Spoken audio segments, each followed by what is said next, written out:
Fantagraphics has been doing an amazing job reprinting the classics from the Atlas Comics era. They previously released this Atlas Artist Edition, but they were showing off the works of Joe Meneely.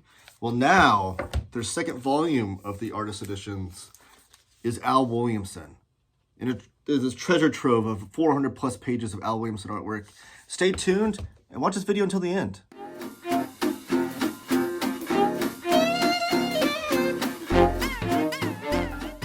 And we're back. My name is Taylor. This is Taylor Talks Comics. Thank you for joining me. Please give the video a thumbs up and subscribe if you have not already. I'm on the road to 3,000 subscribers and I need your help. Giving the video a thumbs up, commenting down below, sharing my video across all your comic book talking platforms like Reddit, Twitter, Facebook, all those things, Bluesky. All those things will help the YouTube algorithm put my videos in front of people's eyeballs that don't know my channel exists. So today we're talking about the Atlas Artist Edition number 2, the Al Williamson collection. Big thanks to Tucker Stone and Fantagraphics for sending me out a review copy of this. It's one of my most anticipated books, period, of 2025. I'm so excited to get my hands on it. This is the number 2. The first one they released was the Joe Meneely collection, which I need to do an overview on that as well. But you can see that the size of them, which they look great on the shelf too. Ryan McCardle did an amazing job designing these collections, but they're going to look great on the shelf together. But you can see the Al Williamson one is much thicker. I think it's almost twice as thick as the Joe Meneely collection. Joe Meneely collection, I think, was cover priced at $75, and the Al Williamson one is $125. So it is more expensive, but like I said, it's twice the size of it. So, which we'll talk about too when we get to the foreword. But really beautiful, beautiful book. Just do a size comparison too. If you have some of the other Atlas books that they've come out with, Fantagraphics, since they've been doing these. This is Day of the Rockets, the sci-fi story one. And you can see that the artist edition is much wider than and much taller than their typical Atlas Comics Library volumes.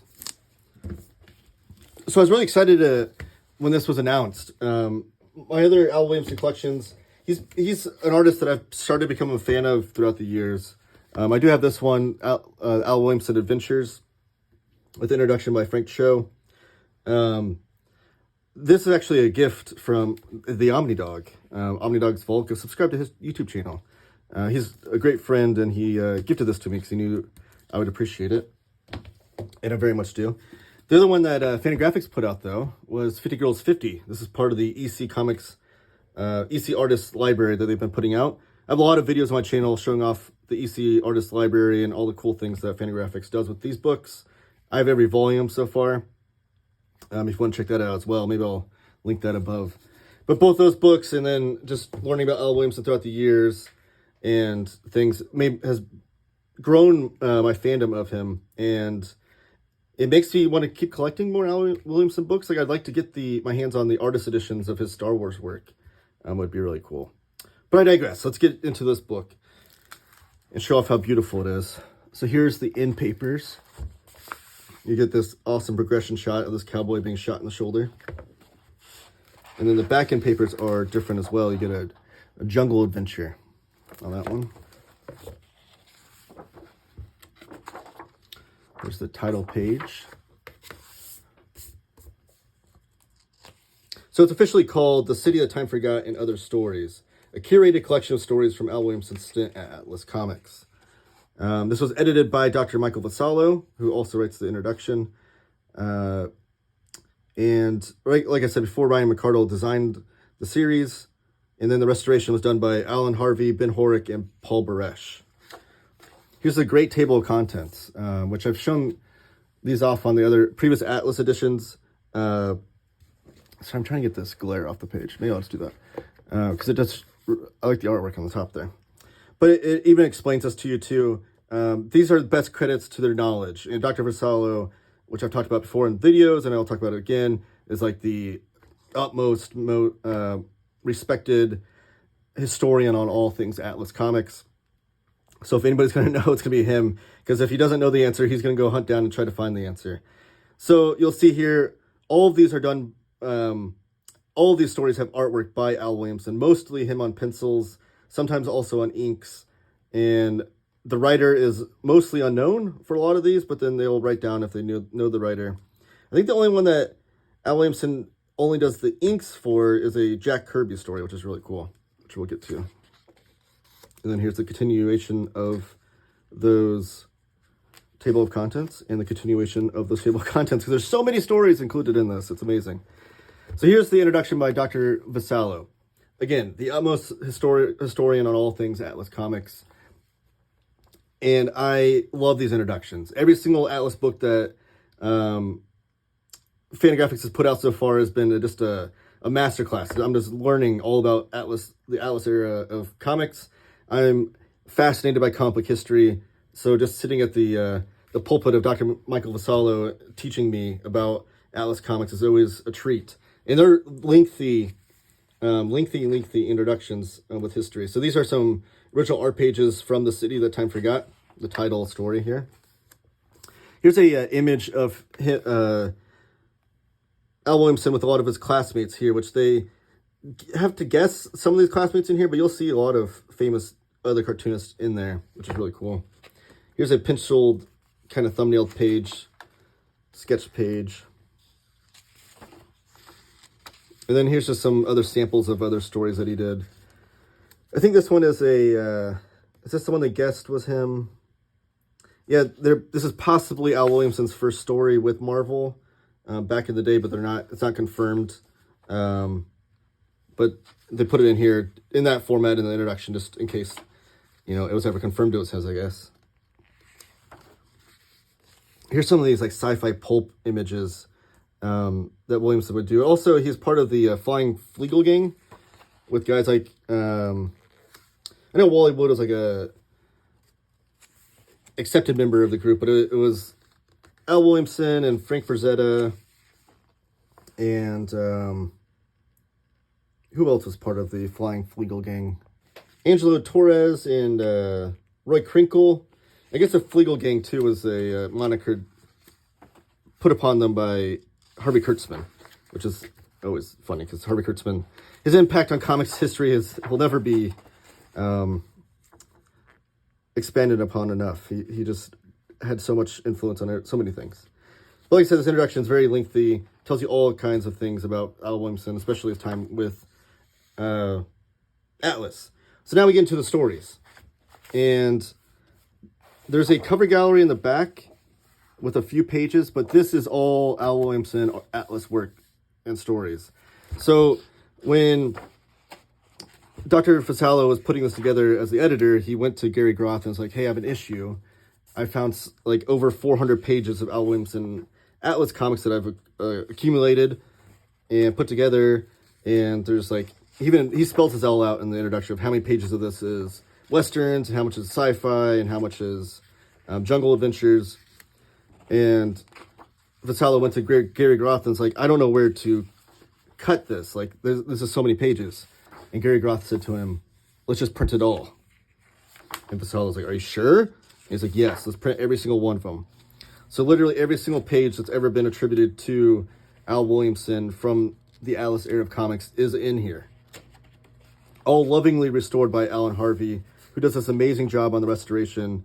My much preferred way that these are restored versus like Marvel's Marvel Masterworks method.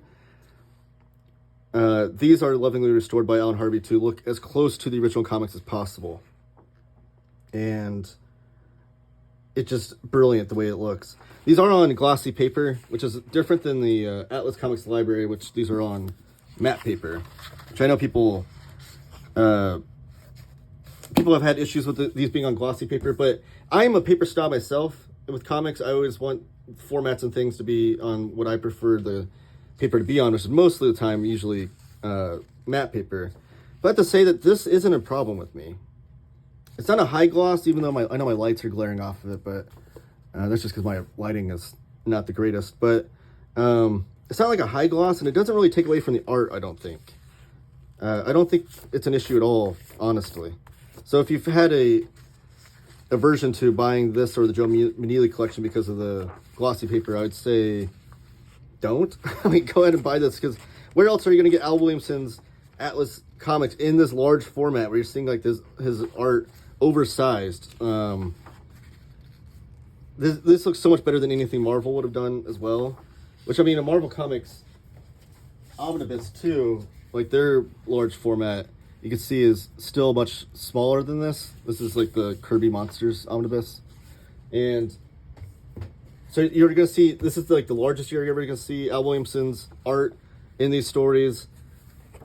This is the best year we're going to see them restored. And they're all in one. Over 400 pages of stories, from westerns to sci-fi to jungle adventures. Here's the title story right here, the city that time forgot. And just like absolutely beautiful the way that Williamson would draw these like science fiction cityscapes and things in this castle that they're in. Absolutely brilliant stuff. But then you go flip into his war stories and westerns. Like, just absolutely brilliant stuff. I know Williamson for EC Comics, I'm pretty sure this collects all of Al Williamson's EC work. I don't know that he did any other work that would constitute a second volume. Let me know in the comments if you know that to be true. But this is amazing stuff. This is all science fiction stories. I think he worked on one war comic with Harvey Kurtzman, maybe. If he did any at all, it's only like one. And he wasn't even the biggest fan of the way they did war comics at EC, because they were very highly researched, and Al Williamson just wanted to make fun comics, fun pulpy comics. He wasn't really wanting to be bogged down with the correct gun and uniforms and stuff of all these people. And just like his figure drawing, every time I read a comic with him, it's just amazing stuff. The detailed artwork, like horses, which is one of the hardest things every comic book artist will tell you they have to draw, and he did such a good job in all these westerns. Like, look at these images, just like this close-up shot here, and then this mostly silhouetted nighttime image. And Dr. Vassallo will tell you in the introduction too, even though these are western, a lot of this is western comics. I think almost 200 pages is westerns, with a lot of gunfights even. This was post-Comics Code Authority. The Comics Code Authority came out around, I think, 1953, and these stories all take place after that, I believe. I guess I can look in the contents. I think the first one was listed in 55. Yeah, so these all take place after the Comics Code Authority. And so they had to be toned down, the violence and all those things, as far as, like, you know, blood and guts and the stuff that you'd see in, like, the crime and war comics of EC. So Dr. Vassallo talks about how there's almost no deaths in this entire book. There's a lot of shoulder shots, or guys being shot in places that doesn't kill them, to where they might just bleed a little bit and they'll get through it. But they had to really tone it down for the Comics Code. But there's still amazing stories. Like, you don't need to have violence to have awesome stories. 20,000 Leagues Under the Sea. Where's the title? Oh, Inside the Tunnel.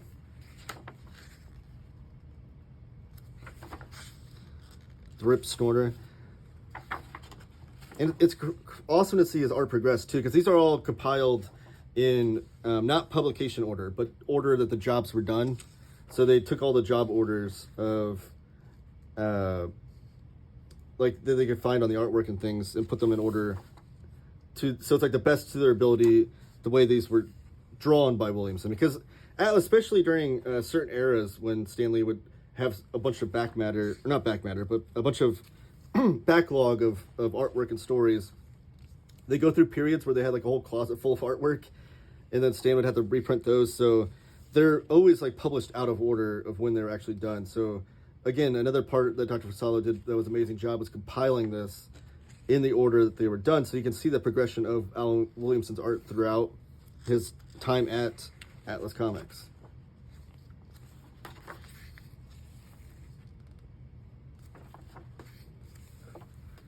And then, sorry, I want to get to here's Jane of the Jungle. Here's some of his jungle adventure comics, which again, like all the foliage and things that he would draw, just so incredible. and his figures and his faces, like they're, I don't know, it's amazing, amazing stuff. He's one of those artists that the more comics you read from him, the more you appreciate his artwork, I think. Here's more Jane of the Jungle.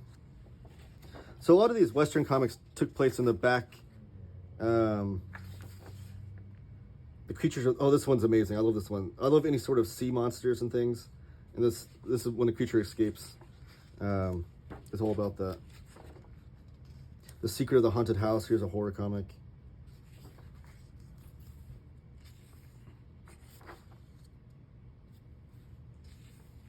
Oh, but I was saying the Westerns, a lot of these took place in the backup strips of, like, I think Kid Cold Outlaw and Two Gun. Let me see. They tell you which issues these all took place in too. Outlaw Kid #8, Western Outlaws. Jane of the Jungle was the title character for that one. 6 Gun Western. Kid Slade Gunfighter. The Westerns were a big deal in Atlas era of comics. There's a romance comic. Where's the one with? I definitely have to 413. Definitely point out the Jack Kirby strip.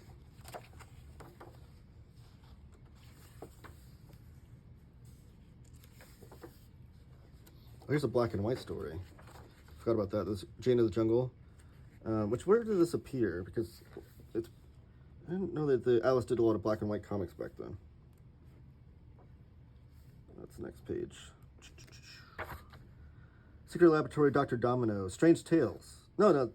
Sorry. Jane of the Jungle 18. Unpublished, that's why. So this was an unpublished story they found. So they must not have even bothered coloring it.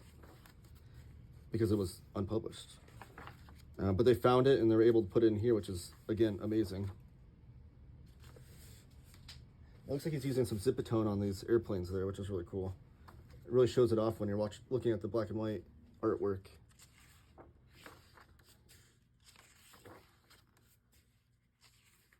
Here's a World War II story. You get like the textures that he would draw in the backgrounds too. And again, even though he wasn't bogged down with the accurate artillery and weapons and vehicles of the war, like his artwork still doesn't suffer from that at all.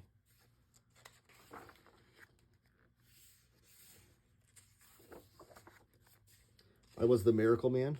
That's funny to precursor to what would become Mr. Miracle or Miracle Man. I was a Changing Man. So I do want to show off too the Jack Kirby story because it's right here, Sitting Duck. Which actually, let me hold on. Perfect. So Marvel's actually reprinted Sitting Duck in the complete Kirby War and Romance Omnibus. So I can show you some restoration differences on how these are restored. Okay, so this is done in the Marvel Masterworks way. I think Corey Settlemeyer's the art restoration guy on this one. Maybe? No, this is done by Michael Kelleher and Kellustration is the art and color restoration on this one. Sorry. So you can see that this is done with more flat colors, and they kind of lose the texture of the original newsprint page, and even like the different tones of colors they would use back then. So just comparing the two, you can see all the texture still in this one. This is my preferred way, and that's not to say this is the best way. Some people prefer this method, but this is my preferred way because this is what the comics originally looked like. I don't need it to be modernized for a modern audience. I want to read it just as the original comics were done. So the story again, Al Williamson does the inks in the story, but Jack Kirby did the pencils. And I just want to compare and contrast the two methods of restoration so you can get a good eye for how Fantagraphics, the way they restore them, is a lot different than Marvel, and why I prefer Fantagraphics and Alan Harvey's way of restoring these.